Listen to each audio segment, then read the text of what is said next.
I'm Steve Potter, and welcome to City Corner. Well, photographers see the same things that the rest of us do, sometimes, though, a little bit differently. Look at this shot from photographer Jim Trotter. That's the St. Louis cityscape, as you can see. It's very dramatic. You probably know Jim's work. You've seen it. It's around town a lot. He does studio work, commercial work. And we're also going to talk about a system that he uses called the GigaPan camera robot system. So I'd like to welcome to Cityscape, to City Corner right now, Jim Trotter. Hi, Jim. How are you? Hey, Steve. Nice to be here. Nice to have you here. I mentioned the GigaPan thing, and that's something you're going to demonstrate a little bit later. Correct. It relatively new technology? Well, the technology came out approximately 6 years ago, and Carnegie Mellon University is basically hosting this site where you can upload your visuals. And what happened, my son, who works for me, said, "Hey, Dad, you're going to like this picture." And it was a picture of Obama's inauguration. And I looked at it and I said, "Wow, that's cool." What it is, it's a vista, but in the computer you can zoom in on any part. So basically what I tend to do today is maybe take a picture of the set here and then show us where we can, say, zoom in on the fireplace or zoom in on the clock. But what it does, it makes one picture out of a lot of smaller images Right. and puts them together so that the span that you're looking at would be wider than you would normally see. Well, correct. And you can do a full 360, and you can actually do a sphere, and you can drive around in the sphere. So there's a lot of technology that's becoming more and more interesting, you know. And actually that first picture you saw on the screen I took without using the robot. I had won a national contest from, well, part of the prize was some tickets to the top of the arch, and they gave me things like that. But I went up there with my camera, and that screen around it is that window. So I took 8 pictures, boom, boom, boom. That was a very simple one. Then I used the computer. You overlap them about 30%, and then you stitch it together. Now that is up online under the arch. I have like 300 pictures online. And I use the GigaPan when it's required for something wide and something unique. I've done up to 25-foot pictures. The file size is enormous. So as you stitch these together, it adds them up and you get a big file. And that gives you the power to go big. I mean, you can actually take 360s with this, but the file size is, ends up being like 5 megabytes. My file size ends up being gigabytes. So well, you're talking above my pay scale now. I didn't mean to talk about the technology stuff, but I sort of know what you mean. Sure. When it's a big file, it's hard to email. I know that. Well, that's true. I guess probably the max you could mail is about, well, JPEG's 20 megabytes, but that's very slow. Okay. But it's getting better. I mean, when we started, 1 megabyte took 10, 20 minutes. Okay, so a little later in the program, we're going to have you demonstrate that GigaPan. You brought that Sure, robot system with you. Yes, I did. And so we'll do that. Let's take a look at something, Jim. I want you to tell me what this is. I think this is work from your past. All right. I think it looks like a card to me of some sort. All righty. There it is there. Oh, yeah, well, this was a while back. I'm actually a survivor in the industry. This was from 1983. I was the official photographer for the Miss Universe pageant. And actually they were here almost a month.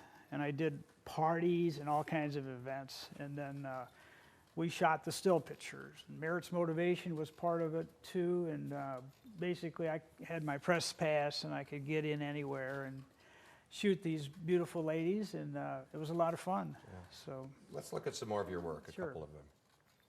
And you can just kind of explain what we're looking at. That looks, you've got a couple studios. Well, I have a studio on Conway Road, which is my home studio. I have a retail space now out in Chesterfield Mall. This shot that you guys are looking at now is Metropolitan Square. And once a year, I'm in there for a month. And typically... That's downtown. Yes. Yeah. It's the tallest building in Missouri. People don't probably realize that.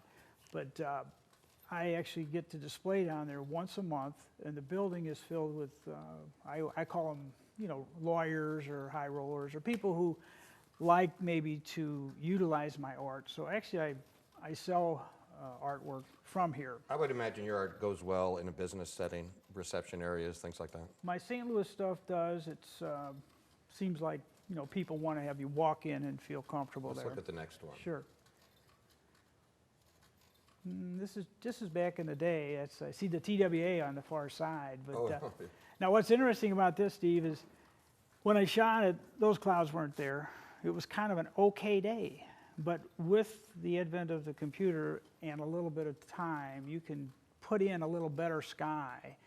So I don't tell people these are actually real. I mean, they're, I hope, better than real. So I try to make them. Let's talk about that just for a minute, because I've talked to photographers before, and I guess they're, you have different philosophies. I know they have different philosophies, some of them, on how much they'll edit a piece or fine-tune it or whatever the appropriate word is. Sure. Some, I guess, are purists and won't do it at all. Well, yesterday I photographed 10 lawyers. And what I tell these people when they come into the studio, too, is I say, well, I can give you 10 pounds in 10 years. So a lot of times I do the retouching in front of them, Steve, and basically it seems like everybody kind of remembers what they look like in their mind. So I don't want to go beyond looking like I did it. I don't want to, like I say to my people, I don't want to get caught with retouching. Now, when you do glamour photography, if you're photographing a pretty girl. These are some shots that look like modeling shots out of the 80s, right? Right. This is old. I just found these and sat there and shot them up. But if you get somebody here, you can make them as beautiful as you want. And that's my job, is to make a person as beautiful as I can. So I utilize Photoshop and a lot of tools to make their skin perfect. But then there's a point where you don't want to go too far, right? True. You don't, like I say, you don't want to get caught saying, oh, that's overly retouched. So basically you could make me Tatum Channing or something, right? I could do this, Steve. Now the thing is, I look at you and I say, okay, you probably 10 years ago had a little darker hair. Yeah, and maybe a lot of times too, when you pose somebody, like when I photograph heavy people, I have them sit forward, I have them stretch their neck a little. Then in Photoshop, I push it in a little bit. And see, they don't know I did it. They think they're good. They think that's the way they look. That's cheaper than a lifestyle lift, I guess. Well, it's definitely But you wouldn't darken my hair. Like if you're going to do a headshot of me, would you darken my hair? I would darken your hair if you're sitting in front of me and I say, Steve, what about this? We just do it 5% or 10%. Now, I've had people in there, and this sometimes, if they're very vain, they just say, keep going, keep going, keep going. I did Terry Crouppen, and it took me about an hour to retouch him. It was kind of interesting. The girl said, well, Terry's going to give you 5 minutes, so be ready. Get in there. He's going to be wanting to go. Anyway, I showed Terry what we could do, and he started loving it. He let me do more and more. Right. So that's why I say I like you there while I'm retouching. And typically I remove bags, you know, and I smooth out skin and I take out lines. Well, I could use you on the show. There you go. Every week. That'd be great. Yeah. Let's look at some more of your artwork. Sure. I call it artwork. That's the right way to put it, isn't it? I consider it artwork. Some people consider photography, but they don't realize that today a photo is generally enhanced. Here we have another view of St. Louis from across the river. Right. So you were talking about how you fiddle with things. Are we looking at anything you added? We're looking at 80 shots. This is the Gigapan we were talking about. Gigapan. This is a series of photographs. It takes like a column, and the robot moves, it takes another column, another column. But did you fiddle with the colors or the sky? Or? I did. Me and Mother Nature work together in harmony. We saturate. We do whatever we can to pump it up. We want you to go, wow, Steve. If you can go, wow, when you look at it, you're going to want it. Wow, without realizing it's been adjusted. And then you will say, well, heck, I wish I could have been there. I'd have got the same shot. But see. Yeah, you know, I'd seen your work for a long time and just not knowing it was you. Probably. And now you know I recognize it. I mean, how many people do what you do in town? Well, I think every photographer thinks they do a good job at making things better. And some of them can do it, and, you know, some of them just think they can do it. But, you know, if you do it enough, and if you can say, get it out there, like these fireworks were not in there. But I shot this for Saks Electric, and then I put it in there. This was my third book. And yeah, not that you brought that up, mention that you've got a series of the Best of St. Louis books. Right, I'm on number 4. And I tell you, the book industry is changing too. I wonder if that might be my last. I don't know. Everybody's looking cyber now. You're looking at books online and such. But we have a whole series of books that we use them as marketing tools too. Like people can go through here and say, oh, Jim, that's very cool. Can I have that for my wall? And I want it 6 foot. And I say, I'm your man. I can do it for you. We do our own printing. Oh, here's that Metropolitan Square building here. Wow. But That's an angle I've never seen. yeah, we can't get back far enough. See, so with the advent of the new technology, I keep the building line straight, and you can only get back about 50 foot, and the building's like really tall. Yeah. But there's 50 pictures in here that are the wide angles. So, What kind of time is involved in that? well, the shooting time, like as we shoot here today, to pass through each exposure might be like, say, 6 seconds. And if there's 50 of them, you can see I've got 60 times 6 seconds. I mean, maybe it takes 10 minutes to go across the scene. I get back to the studio and I put it in a program and it stitches them. And that may only take a half an hour. Then I upload it and then I can give you the link. Matter of fact, I can give you a link and you can see what we've done. Before we take a break, let's look at another piece of your work. This is photography from our guest today, Jim Trotter. Oh, this is like a postcard, Steve. And basically, what this card was a teaser that I would mail out to companies and say, hey, we're photographers and this was our Best of St. Louis teaser, I guess. So, advertising in photography is like when I do it for other people, I've got to do it for myself too. So I produce a lot of things for other clients. For example, like we also do stuff like stock photography. Here's a resource guide, and the resource guide, they use pictures of mine. They rent the use rights. Right, so like if I had a company selling something and I needed a picture of the arch or people eating in a cafe, I might find something you've already done and rent it from you or buy it from you. Yeah, right? you get use rights, and it's probably better because a lot of my pictures may have 50 hours of retouching. It sounds crazy, but once you get started, you start playing around. I take all the cigarette butts off the street. If the paint's not right on something, I repaint it. Right. So I try to perfect the pictures that I Well, have. Jim, when we come back, you're going to demonstrate that GigaPan robot system, which will be interesting. And I also have some questions about how you got started in this business, All too. right, Steve. Sounds good. We're talking with St. Louis photographer Jim Trotter, and we'll be back with more City Corner right after this. I'm Steve Potter, and welcome back to City Corner. Today, we're getting inside the head of St. Louis photographer Jim Trotter, and just talking to him about his career and about his work and what that's all about. And earlier, Jim, we talked about this GigaPan robot system, which is what we're looking at right now. Could you just kind of tell us again what the whole idea Okay, basically what this does, it allows you to take a series of pictures. With that, then you can get a broader view. So you use the robot to computerize to pick the points you want. So you go up or left. So you want to take from here to there, or you can do a 360.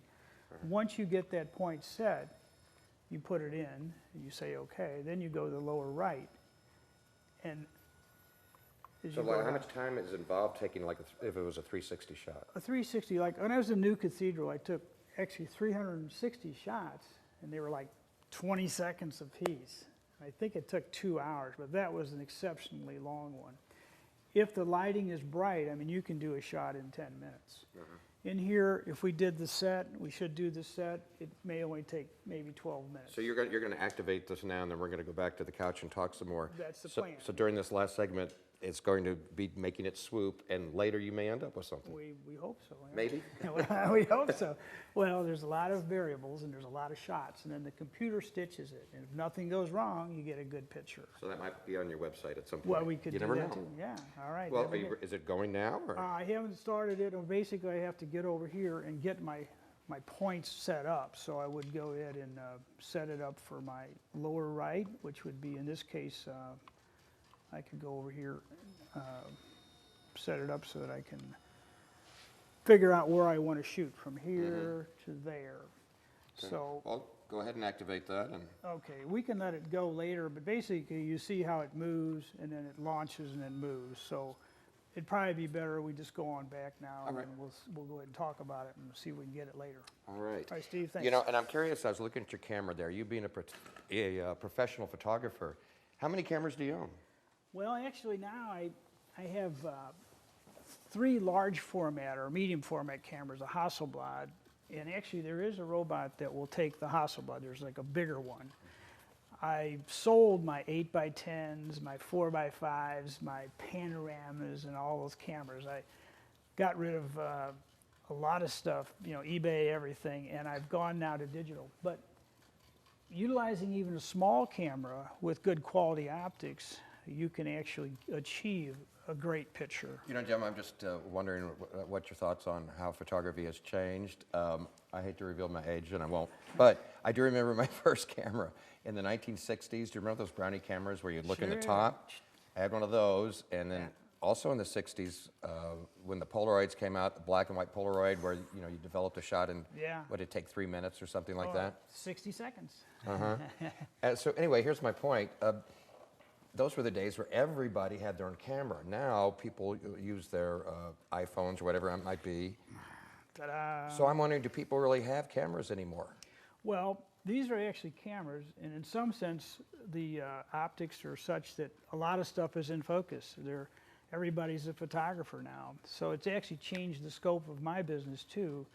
And some of the things now we offer is like you can bring me a file and I can print your picture. And like again, everybody's a photographer, so. You know, I was at a big box store just last week and I knew I was going to talk to you, so I was conscious of it. It was a big box store and I walked by the section where I was surprised. There were actually like at least 35 different kinds of cameras for sale. Yeah. So I guess someone's buying them. Well, yeah, I mean, I think when photography hits you as a expression of something you like to do, you want to capture your life or capture something else, then you might want to upgrade from, say, the cell phone. You know, when you shoot a big picture and it's a great picture, but then you get home and it's soft or bad, then you kind of get the bug. Well, maybe I need a little better picture. So. And I just want to, this is tongue-in-cheek, but as a professional photographer, what do you think of selfies?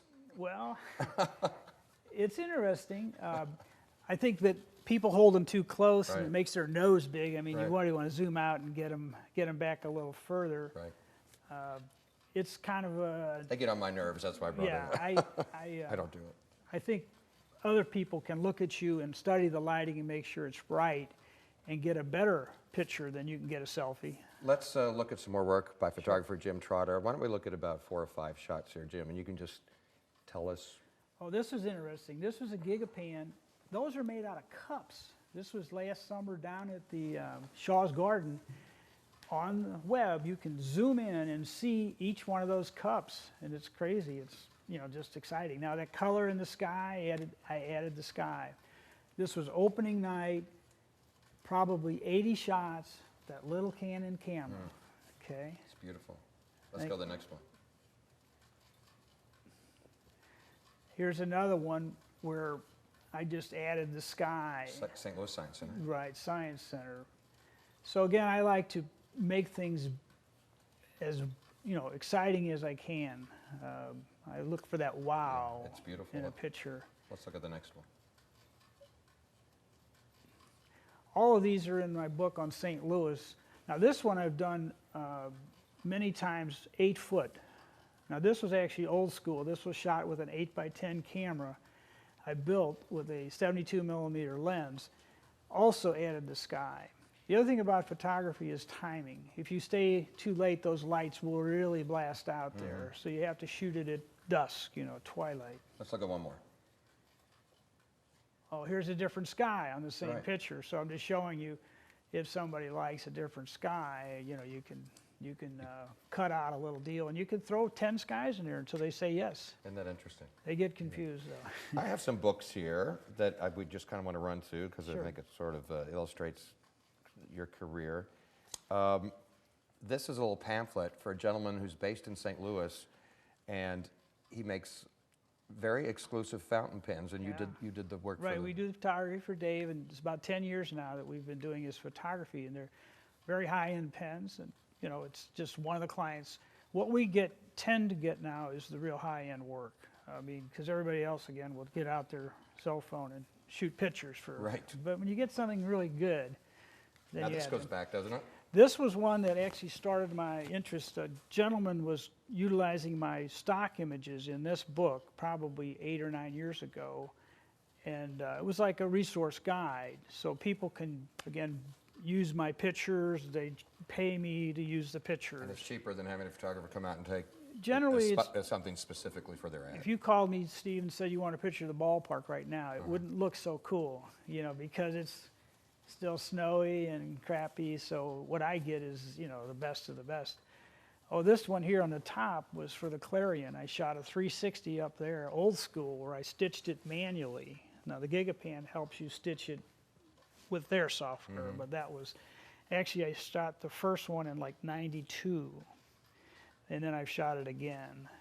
We got a couple books to run through. This is Jim Trotter's Panoramics. Right. There's like 50 or so in that book. My son puts these together. This is by Blurb. They put together one-off books. You know, you can make one to see if you like it before you go into big production. As you make a book, it's a good way to go. We talked about your series, The Best of St. Louis. Right. This one sold out. I mean, they always sell out and then they make another one. This one was the third in the series. Pretty successful. Do you ever run out of landmarks in St. Louis? Well, you know, there's new ones coming up, you know, coming up now and then. We just got the Musial Bridge. Right. New Have landmark. you shot that yet? Absolutely. Got that one shot. I didn't bring it along, but I did shoot it. Now, this is also nature stuff. This is the earthscapes. My wife and myself, we travel and we shoot pictures, and we get some customers that say they want to decorate with nature. We let them look through the book, and then they can pick one, and we can print it up for them, any size. So this is kind of a catalog. And you mentioned in the other segment, you made reference to your son who you work with, who's also a photographer. Right. My two boys work for me. They basically do a lot of the work. My son, Jim Jr., does a lot of photography, and he does some really exciting visuals. You know, he has a lot of my stuff is more structured. You can look on the back, Steve, and see he does more wild stuff. And there's a typical, but some of his stuff is all over the place. A lot of my stuff has got to be marketing a product and is very directed. Well, there's something. You got to make a living. Yeah. But so do you do any photography just for your own pleasure? Maybe you're not going to make any money out of it, but you just do it? Well, I actually do a whole series of pin-ups and things like that, and I get into the art shows. Pin-ups? Yeah, What do you mean, Jim?